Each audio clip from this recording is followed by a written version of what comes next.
Okay, we are recording. All right, you're going to lead us in and you're going to do the Patreon intro, etc. Yeah.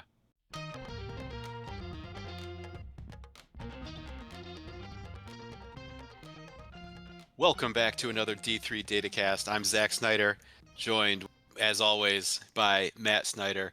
And Matt, it was recently Amazon Prime Day.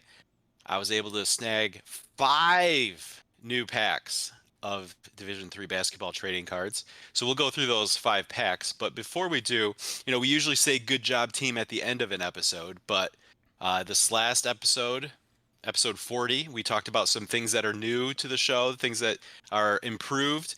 And along with some of those improvements, we asked for some support partnering with us in making, the new d3datacast.com ad-free, making sure all the data that we have presented on there stays accessible to all. No paywalls here.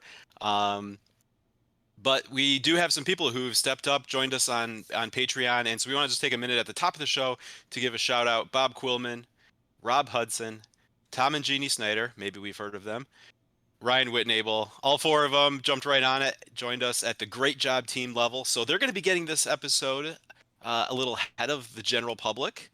And also, as promised, we want to give them a special name shout out here. So thank you. For other people who may be watching this who would be interested in considering supporting us, patreon.com/D3Datacast. Also on the screen here, we have a QR code. You can check that out. That'll take you to the Patreon page and see what we have going on there. There's 2-tier options for considering supporting the show, and hope you do. But if not, no worries. We're going to keep rolling along and have a lot of fun doing it.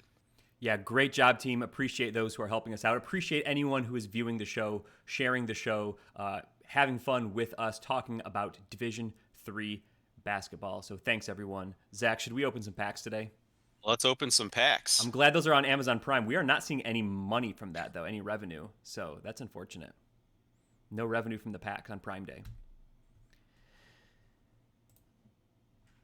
All right, so this is the 16th pack overall. This is part 5 in our series, starting off with a Final Four participant from a year ago, the Swarthmore Garnet. Yes, Swarthmore out of the Centennial Conference. They've been at or near the top of that conference for several years now. They're out of Swarthmore, Pennsylvania. They've had a great run. We saw them in the Final Four.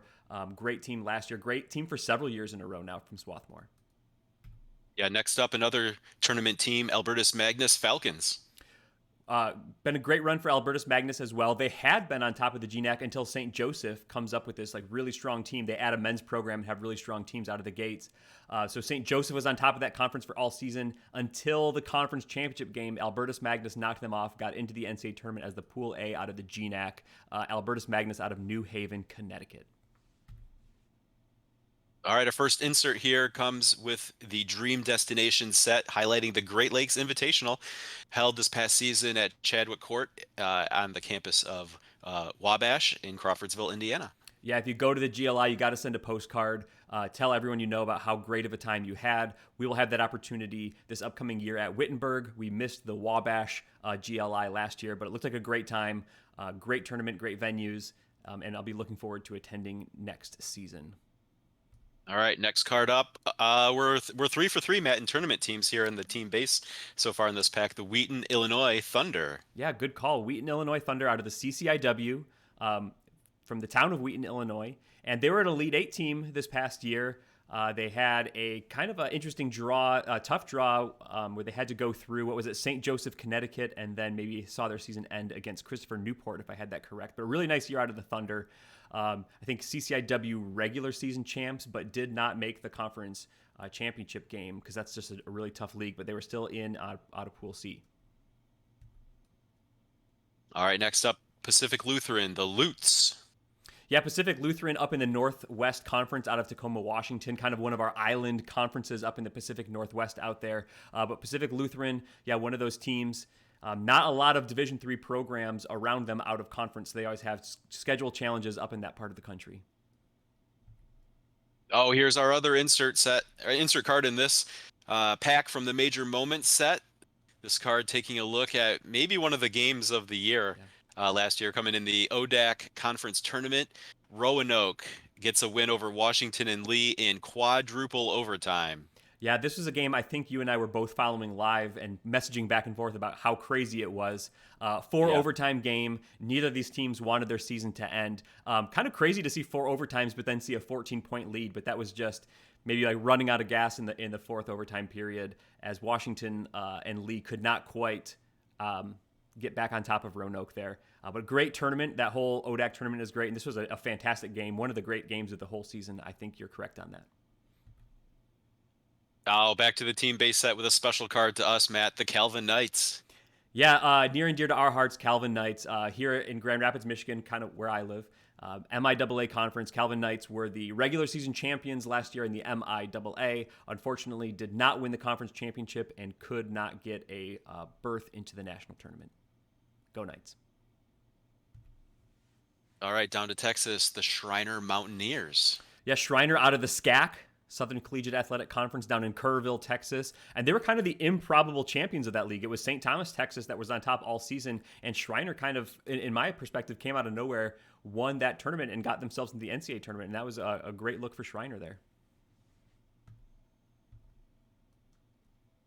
Next, we have another team base card here, the Drew Rangers. Yep, Drew out of the Landmark Conference, Madison, New Jersey. And I don't know if you know this, Zach, but you will not be able to see their game. Well, their games will be behind a paywall, so you will be able to see them, but you'll have to get through the paywall next season to get to the Landmark Conference games. Next, we have the Kenyon Owls. Yeah, Kenyon out of the NCAC, Gambier, Ohio. And I don't know if you know this about the Kenyon's men's basketball team, but they have a great swimming program there. I did know that.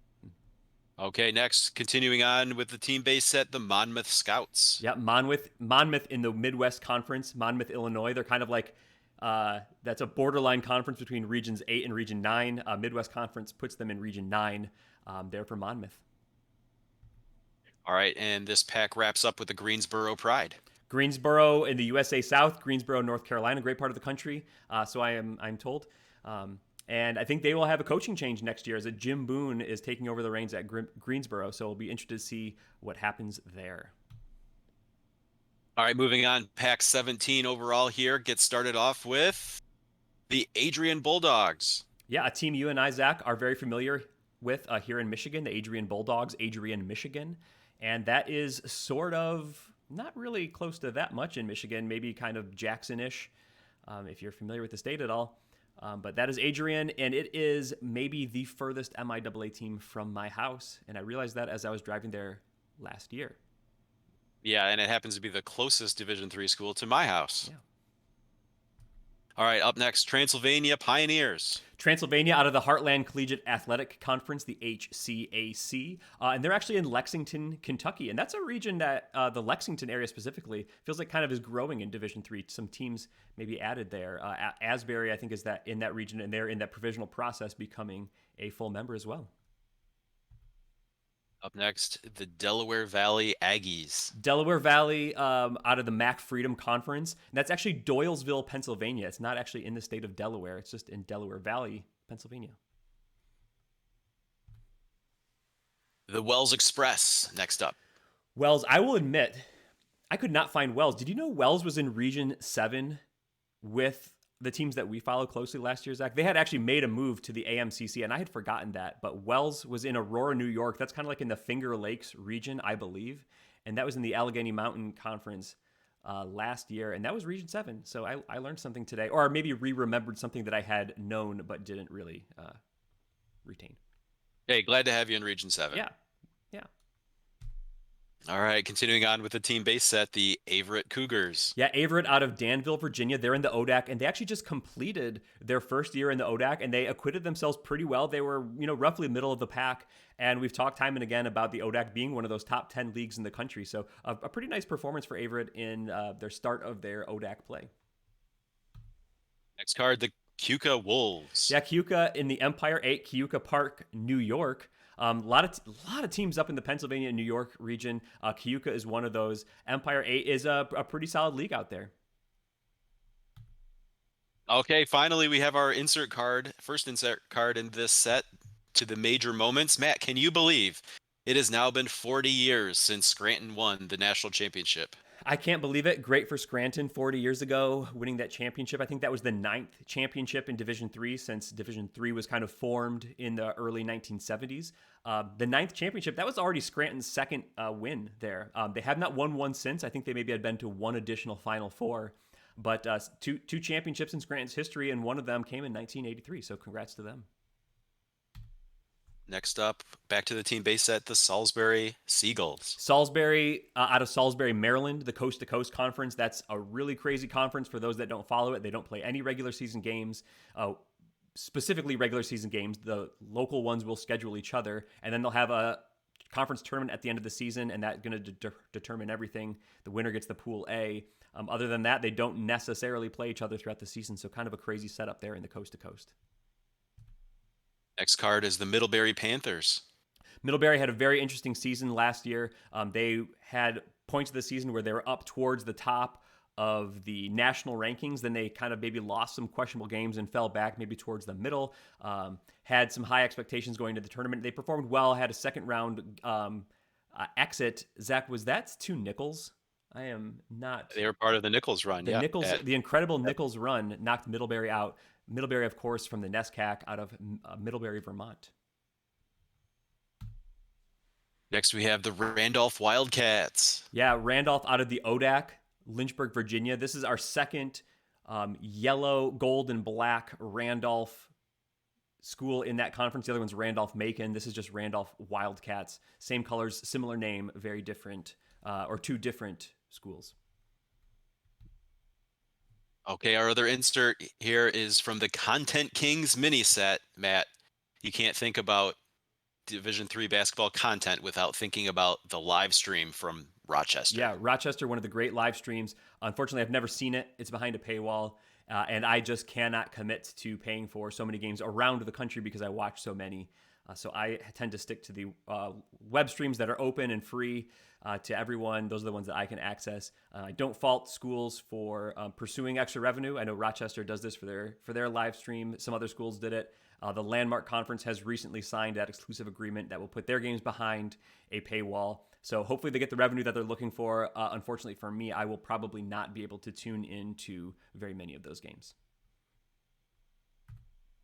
All right, and wrapping up Pack 17, we have the North Central Illinois Cardinals. Yeah, the Cardinals out of Naperville, Illinois in the CCIW conference. There's a lot of schools right in that kind of western suburbs region of Chicago. That's where Naperville is. A really strong program. I think they've competed kind of middle to the top of that conference for a long time now, and I think we expect much of the same. You know, if we look ahead for the next several years in the CCIW as well, for North Central to be right in the mix as often as not. All right, that's 2 packs down, 3 to go. Pack 18 overall starts off with the Arcadia Knights. Yeah, Arcadia and the Mac Freedom. They're in Glenside, Pennsylvania. They did a really nice job to win that Pool A out of the conference, get themselves into the national tournament. Had a first-round exit, but it's always great to get there. Our team didn't get there last year. Arcadia did, so congrats to the Knights, the Arcadia Knights. Next up, the St. Thomas Celts. St. Thomas out of the Southern Collegiate Athletic Conference, Houston, Texas. This was their first full year in Division III, I believe, after going through the provisional process. They had actually won the SCAC tournament a year before, but they weren't eligible for the tournament. So Trinity, Texas, the runners-up, had gotten the Pool A bid. This year, they were the heavy favorites, and we just talked about Schreiner winning the Pool A bid instead. So St. Thomas had a great season. They were able to get into the tournament on the strength of their resume with the Pool C bid this past year. So first year in Division III as a full member, if I have my facts straight, and first Pool C bid as well. Unfortunately, they got stuck in that Texas pod and lost to ETBU in the first round. Yeah, that was tough. All right. We have an insert card here in Pack 18. Back to the Major Moments set. Matt, another big game. This is one we had scheduled as we were kind of laying out kind of the outlook of the tournament once the bracket was revealed. Oswego State got the better of Randolph-Macon. It was not only a big Sweet 16 win, but ended the 64-game winning streak that Randolph-Macon had at home. Yeah, this was such a packed sectional. It was at Randolph-Macon. Randolph-Macon was there. They were riding that 64-game winning streak. Oswego State looked great. They had, I think, previously beaten John Carroll maybe to get here, and they beat Randolph-Macon. The other side of the sectional was Johns Hopkins and UW Whitewater. If you look at those four teams, I think Whitewater was probably our fourth choice maybe to get through into the Final Four. But Whitewater looked great, and they won that weekend. But this game here was maybe along with that Roanoke, Washington, and Lee game, maybe one of the greats of the season as well, just in the way that it finished with Oswego looking so good, Randolph Macon riding so high coming into it, and the road Lakers getting the win, snapping that streak. Congrats to them. That was a great moment of their season to get them into the Elite Eight. And I think we're expecting great things from Oswego State next year as well. Okay, back to the team base set, the NVU Johnson Badgers. Yeah, NVU Johnson from Johnson, Vermont. They're in the North Atlantic Conference. And together with NVU Linden, they're the two campuses of the Northern Vermont University System. Next up, staying with a similar color scheme, Matt, with the Salve Regina Seahawks. Yeah, the Seahawks played in the Commonwealth Coast Conference this last year. Newport, Rhode Island is where Salve Regina is. They're going to be making a move next year as their school transfers into NUMAC play. They'll be joining the New England Women's and Men's Athletic Conference. Next is the Kane Cougars. Kane Cougars out of the NJAC, Union, New Jersey. I think we talked a lot throughout the season of the New Jersey Athletic Conference. Kind of a B plus tier conference maybe. They got 3 teams in the national tournament. Kane was one of those teams that was right there fighting for national recognition, maybe Pool C berth. Unfortunately, at the end of the season, they just didn't quite have the resume that maybe Montclair State and Rowan and Stockton had. But Kane, for a lot of the season, was right there in the mix as well. Next card is the Cairn Highlanders. Cairn is in the CSAC, the Colonial States Athletic Conference, Langhorne, Pennsylvania. The CSAC is merging into the UEC next year. So Cairn's going to have a new conference home. There's going to be some new conference opponents as kind of that CSAC contingent joins the UEC to kind of form a very large conference. So it'll be interesting to see how that plays out next season. Okay, moving on to California, the Pomona-Pitzer Sagehens. Pomona-Pitzer in that Southern California Intercollegiate Athletic Conference, the SCIAC. They're in Claremont, California. So Pomona and Pitzer right next door to Claremont Mud Scripps. The two have a big rivalry that's kind of right across the street as kind of the two schools, the two teams of the 5-school consortium of colleges compete largely on the same campus, whatever the dynamic is there. But a big rivalry there for Pomona-Pitzer and Claremont Mud Scripps. And here we see Pomona-Pitzer, who got into the tournament as a Pool C team and had a very tough, really interesting first-round matchup with, I believe it was Williams. Just a good matchup, but kind of like a weird, like, that's a first-round matchup kind of a thing. And unfortunately for Pomona-Pitzer, that's where they exited.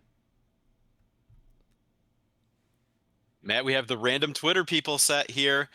And this time it's Dr. Jed Sieve. I love a random Twitter person. This is Dr. Jed Sieve, someone we got to meet in Fort Wayne.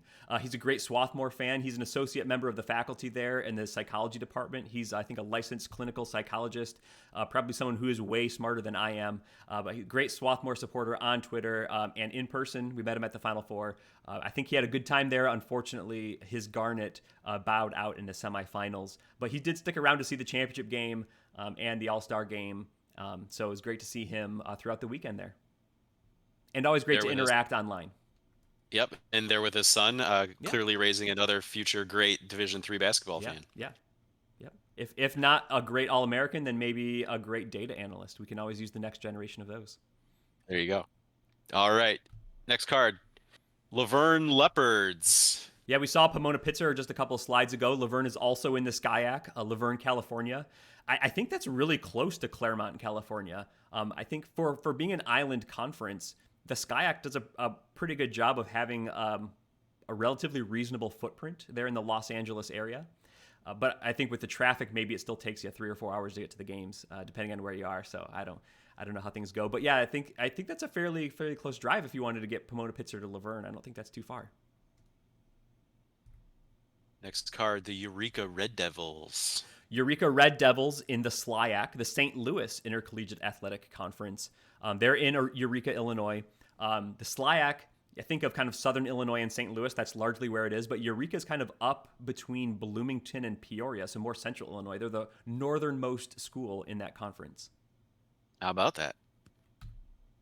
All right, finishing off this pack, the Medaille Mavericks. Yeah, Madai competed in the E8, the Empire 8 last year from Buffalo, New York. Unfortunately, we're going to have to say goodbye to Madai. That was a school that announced it was closing at the end of the last academic year. There was some initial talk that another institution would be able to purchase them and keep them competing in the Division III realm. And unfortunately, that fell through, and the only next option Madai had was to close its doors. I think, unfortunately, we're going to see that a lot as the finances and enrollment numbers for a lot of schools become questionable and shaky and unsustainable. And we've seen a few. We had Casanova and Finlandia and Madai this year that are all closing. And probably as we go, there'll be a few more. I think Cabrini announced one more year, and then they're closing. So that's going to be our reality for a few years at least, I think, in Division III. So sad to see you go, Madai, but here's a card on your way out, and we will remember you.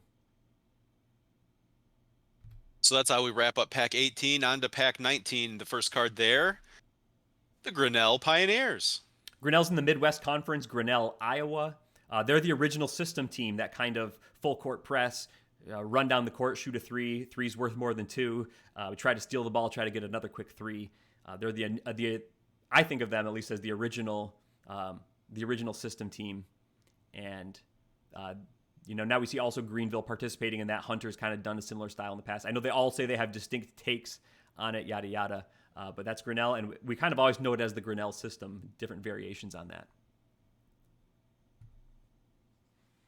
All right, we've been heavy on the major moments in this episode, Matt. Here we have another one commemorating our national champion from this past season, the Christopher Newport Captains, and this also happens to be a relic card, Matt. We got a little bit of the confetti. Yeah, we saved some confetti. We wiped it off the floor and brought it in and manufactured it into this card. But this is the moment every team is chasing, that walnut and bronze, hoisting that NCAA trophy in there in Fort Wayne.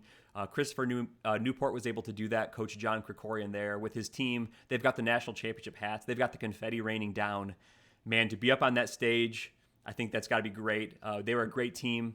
I think they could be great in the future, but they had their moment here. We're going to celebrate this moment. Christopher Newport, 2023 national champs. It's got to feel great. Yeah, cool to be at the media table there and kind of be, floor level as that scene is unfolding, the final buzzer. Yeah, very much so. Okay, we go back to the team base set, the Baldwin Wallace Yellow Jackets. Baldwin Wallace out of the OAC, Ohio Athletic Conference. They're in Berea, Ohio. We've talked about Yellow Jackets a lot through the series. Is it one word or two? Here, Baldwin Wallace decides it's 2 words, so they're sticking in there. That's another vote for 2 separate words, Zach. Okay. All right, next up we have the Trinity, Connecticut Bantams. Yeah, Trinity is in the NESCAC. Hartford is where they are. Do you know what a bantam is, Zach? I do not. The only thing that I can think of was I hear that word is like bantamweight for like fighting or like boxing. I think it's like a chicken. Well, their logo is a chicken, but Yeah. I don't know if that's I think that's what it is. It's like a chicken. Okay. Yeah. Cool. Yeah. All right, next card. Shouts to Gordon Mann. Oh, the Content Kings here again, Matt. We have Hoopsville, of course. Dave McHugh, the star of Hoopsville. Hoopsville by Dave McHugh. That's the original D3 Hoops talk show right there.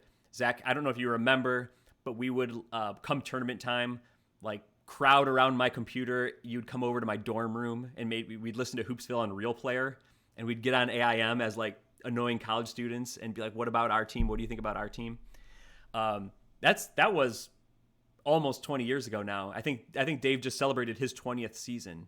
I think there would be probably no D3 Datacast if we didn't think about, like a YouTube show or like back in the day it was an audio show morphed into a video show that Dave has done, showing that there can be a market for Division III content, that people appreciate hearing about it. For a lot of years, D3hoops.com was like the place I could get written content and schedules. And then Hoopsville was the only place people would just talk about Division III basketball and do the top 25 double take and yada, yada, yada. And that was for like a decade and a half of my basketball following career. So amazing what Dave has done. I was glad to see a good support for his fundraising campaign last year. I hope to see that help make his show sustainable for him to do. How much time he puts into it, Zach. We know how much time it takes to put into our poorly produced YouTube show. He has to schedule guests and find like NCAA committee members and people that actually know information about what's going on in Division III, have them on. He spends a ton of time doing that. And again, there's not just like someone writing him a check. It's kind of crowdfunded, something he does for the love of the game. I'm sure even through his fundraising campaign, it's like not really like enough money to make how much time you have to spend into it worth it. But we appreciate the content. I think you and I as fans, I hope other fans out there do as well. It's a great show, and it's been a great community gathering point for content for Division III basketball. Definitely. Yep. And I have multiple Hoopsville t-shirts now in my drawer. And I have a Hoopsville drinking glass by my desk here. All right, back to the team base set. Hood Blazers. The Hood Blazers out of the MAC Commonwealth Conference. The MAC Freedom and the MAC Commonwealth are actually like the same conference administratively, but they were able to split into two conferences for like automatic bid purposes several years back, and like conferences are not allowed to do that anymore. At least that's my understanding of what's going on there. They're in Frederick, Maryland, so it's kind of like a lot of schools, and they kind of can, not very often, but kind of go between the Commonwealth and the Freedom Conference. But Hood's out here in the Commonwealth side, and we saw them, I think, 2 years ago in the national tournament. This last year, we were not able to quite make it, but they've been a pretty good program out in that part of the country. Next card, St. Norbert Green Knights. The Green Knights, yeah, we've seen Knights, we've seen our Calvin Knights, our Arcadia Knights. Here's St. Norbert, the Green Knights. They're out in De Pere, Wisconsin, in the Northern Athletics Conference, and they were a tournament team last year. They looked pretty good. They went into the second round, and I believe they were maybe in that Wheaton pod. They win the first round game and then lose to host Wheaton maybe in the second round. I should look this stuff up before we do the shows, yes, but that's... they defeated Carleton in the first round. You're correct. Yeah, okay, yep. Good. Yeah, that was actually a really interesting pod, but that's not what the show's about. Okay, I was jumping the gun on the Golden, Matt. Here we have the Nazareth Golden Flyers. Yeah, Golden Flyers. I think their logo is kind of like an eagle, but this is Nazareth. They're in the Empire 8 in the Rochester, New York area. They were another team, didn't quite have the tournament resume at the end of the season, but they were right there in the mix, the top 25 mix for a lot of the year. Their Pool C resume was kind of right on the fringe for a lot of the season. Unfortunately for them, they were just on the bubble out side of things, I think, as the season ended there. All right, we've been slowly making our way through the Penn State system. Next up here, we have the Penn State Abington Nittany Lions. Yeah, Abington, Pennsylvania for Penn State Abington. They're in the United East Conference, the UEC, and we mentioned the CSAC is going to be kind of merging into there. So there's going to be a big conference there, see how the dynamics play out. But we're seeing a lot of growth in the Penn State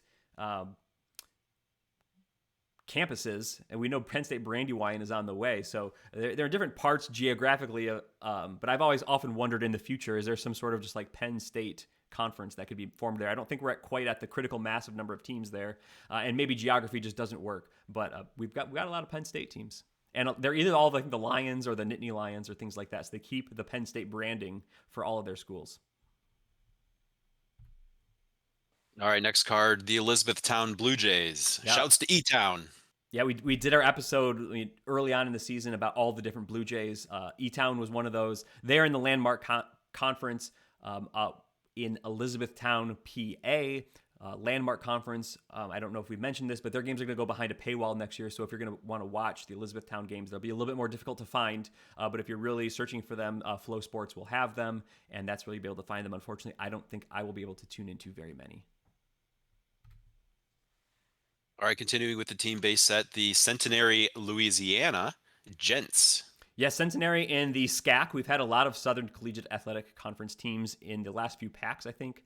Shreveport, Louisiana. And to me, they're a team that like just made a switch from D1 to D3, but I kind of look back through the history. I think that was more than 10 years ago that they started to make that transition. So they've actually been a D3 institution for a long time now. They've been here for like a decade, and I just need to get it out of my mind that they're new to Division III because they've been in the flow of things for a while now.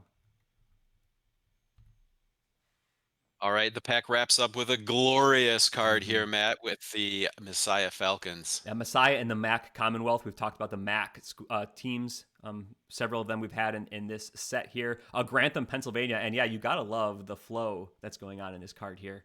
I think that's just special. So shouts to the Falcons. All right, that's it for Pack 19. On to Pack 20. We're going to lead off with a team base card. It's the UW Oshkosh Titans. Yeah, the Titans out of the WIAC, Oshkosh, Wisconsin. They were an Elite Eight team last year. They went into the season with high expectations. I think they largely met those expectations through WIAC play. They were, I think, the regular season champions in the WIAC. UW Whitewater ended up winning that tournament to get in, but Oshkosh had a strong enough resume to get a Pool C bid, and they made a pretty good run all the way to the Elite Eight on the cusp of their own Final Four, where it was Whitewater that ultimately got in. Very easily could have been a couple of UW schools that were representing there, and we talk year in and year out about that being one of the best leagues, and I think that was representative of that fact that we saw a couple of them make deep runs this year. Yep, made a run, knocked off Rowan, and then fell in that regional final game to Mount Union. Yep. Yep. All right, to New York City now for the Medgar Evers Cougars. Yeah, Medgar Evers, as you said, they're in New York, so that's the City University of New York Athletic Conference, the CUNYAC, and they're in Brooklyn. New York's got a big population. I don't know if you've heard of it. It's one of the biggest cities in New York. The borough of Brooklyn is where you'll find Medgar Evers. That's where they'll play. All right, the Amherst Mammoths are up next. Yeah, Amherst out of the NESCAC, Amherst, Massachusetts. Zach, I just looked it up. They've been to 7 Final Fours, and all of them, I believe, since 2004. So that's a great run in the last, 18, 19, 20 years or so. 7 of the Final Fours have included Amherst. The last year or two, they've been maybe a step down from where they're used to, but that is an elite program historically, and I would not be surprised in the future to see them kind of return to that level. Mm-hmm. All right, we get our first insert card in this pack to the Unsung Heroes. Matt, this one, we went back in the archives for the photo here with Jim Haney on the court. Currently, he is the coordinator of officials for Division III, and there's always a lot of talk about officiating. But having gotten to hear from Jim Haney in the past, I think the officiating is in good hands, and he does a great job as the coordinator. Yeah, he's got a great handle of things. When I've heard him speak on interviews such as the Hoopsville interview that he was on during the marathon episode, just the way he thinks about officiating, thinks about the process of officiating, thinks about the way to implement consistency of officiating across the country, and from game to game, inside of a game, and between officials. I think you, like you said, we're in good hands with Jim Haney. We had a chance to meet him briefly in Fort Wayne, as some other coaches and committee members were talking to him about the game. He's got a fun personality. I think he loves basketball. I think he loves officiating basketball, and it's interesting to see someone from that side of the fandom, I guess I could say. I mean, he works in basketball, but from that officiating perspective, that I don't really think about as much as a fan of the game. But I think Jim Haney does a great job. I expect to see college basketball officiating and Division III officiating in particular continue to get better and more consistent as this role continues. I don't think it's that old of a role, and Jim Haney has served in it for a few years now. So I think it's great to see we're in good hands, and he's doing a great job. All right, next card is back to the Penn State system, Matt. Here we have the Penn State Harrisburg Nittany Lions. Yeah, we can't get away from Penn State. Not that we want to, but this is Penn State Harrisburg, the United East Conference. They were a tournament team 2 years ago, unfortunately not this past year. But I think that they maybe will be a team that can compete on the top of that kind of new UEC conference next season. Now, this next one, the Sewanee Tigers, Matt, I know you bracketologists will remember Sewanee because their inclusion into the field of 64 threw everyone's bracket into chaos, because that pretty much locked them into a trip to Wash U, giving Wash U a hosting opportunity. Of course, that comes at the expense of North Park, who goes to that pod, and without having to fit Sewanee into a drivable distance, probably, Wash U's going to North Park, and that completely changes the dynamic maybe of that second round game. But, not to bring up some bad memories for some people here, we'll keep it on the positive. Sewanee, a NCAA tournament team from this past season. Yeah, out of Georgetown, Texas. You have to watch these kind of Region 10 into Region 6 schools and how they interface with the rest of the country, because these kind of geographical outliers that only have one or two options to form a bracket around within 500 miles. Those are really going to be where you start making your bracket. And unfortunately, yeah, like you said, the only place they could really get to was Wash U, and so that locks them into a host because they were kind of a reasonable host. So unfortunately, that came at the expense of North Park, and that's just the way the dominoes fall when you're building a bracket. Just a minor correction. I think you said something. I think you said Texas, Matt. They are in Sewanee, Tennessee. Sorry, Tennessee. Yes, yes. There we go. All right, rolling on. Next base card, the Juniata Eagles. Yeah, Juniata out of the Landmark Conference, Huntington, Pennsylvania. The Landmark Conference has made a deal that their streaming games will go behind a paywall next year, so they'll be a little bit more difficult to find for Division III fans. But that's where we'll be able to find Juniata with the rest of the Landmark teams next season. Okay, next up we have the Crown Polars. Matt, as of the last couple years, they're the Polars. Previously the Storm, but now the Crown Polars. Okay. Yeah, that was something that maybe slipped my radar, but they're out of the UMAC, St. Bonifacius, Minnesota. Is where you'll find Crown. The UMAC is a conference, not a top tier conference, but I think kind of a competitive league. Maybe in the MIAC's shadow, kind of in that Minnesota region, but some good programs there in the UMAC that we've seen make some noise in the NCAA tournaments at time in the past. Okay, we have another insert card here, Matt, from the National Committee set. This one highlighting Paul Booth, the head coach at Norwich and the Region 1 representative to the National Committee. Yeah, we like to highlight the national committee here. I think they do a great job of ranking the teams, getting teams into the tournament. They have an important job, and they all have coaching jobs or athletic director jobs or SID jobs. So it's a busy time when you get to February and March. Well, February and January as they prepare for the rankings. So a lot of credit to these folks, these men and women that serve on the national committee. So highlighting Paul Booth, a committee member, a head coach, probably other roles at the school as well. But great job. Thanks for serving Division III, and thanks for. I think they've done a great job that last few years. Okay, next card is in the team base set, the Cal Lutheran Kingsmen.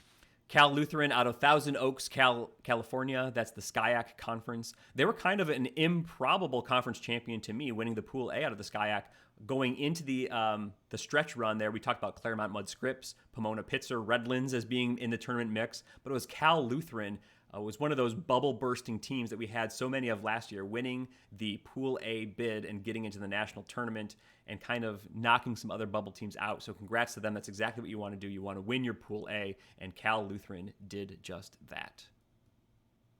All right, we're winding down in Pac 20, but we have a couple more cards here. We see the Hardin-Simmons Cowboys. Yeah, the ASC, American Southwest Conference, is where you'll find Hardin-Simmons, Abilene, Texas. The ASC has had some news recently with some of their numbers dwindling. Sul Ross State got accepted into Division II. UT Dallas is making an application to Division II in the next couple of years. Some teams are moving to the SAA or SCAC. And I think there's only kind of 5 core members that are currently in the ASC into the future. It's Hardin-Simmons here. It's East Texas Baptist. It's Mary Hardin-Baylor. It's Howard Payne. And I think it's Laterno. They're going to need to find something to do because as it stands, in 3 or 4 years' time, they're going to lose their Pool A bid as these teams make their announced changes to other conferences or to Division II. And when they're left to 5 teams, they have 2 years of grace before they lose their Pool A. So probably not the end of the news for the ASC. There's going to be some more changes. We don't know what those changes will be. Will more teams look to Division II? Will they make some sort of crazy agreement with the coast-to-coast conference just to retain Pool A access? Who knows what's going to happen? But I think we know for sure there's going to be more movement there. And the last card for Pac 20, the last card for the episode, the SUNY Geneseo Knights. Yeah, another Knights. I think we've had 3 or 4 different types of Knights in these packs here. They're at the SUNYAC Conference, the State University of New York Conference, Geneseo, New York. And in recent years, they've kind of been like more or less a middle of the pack team in the SUNYAC. The SUNYAC's a pretty good league, so that makes SUNY Geneseo kind of an average to slightly above average Division III team, and that's kind of where they sit there in the SUNYAC. All right. Well, we highlighted at the top, but again, good job, team. Bob Quillman, Rob Hudson, Tom and Jeannie Snyder, Ryan Whitnable. Thanks for jumping on, supporting us on Patreon. Head to patreon.com/D3Datacast or hit that QR code on the screen to be taken there. See how you can support us, the tier options there, and what those entail.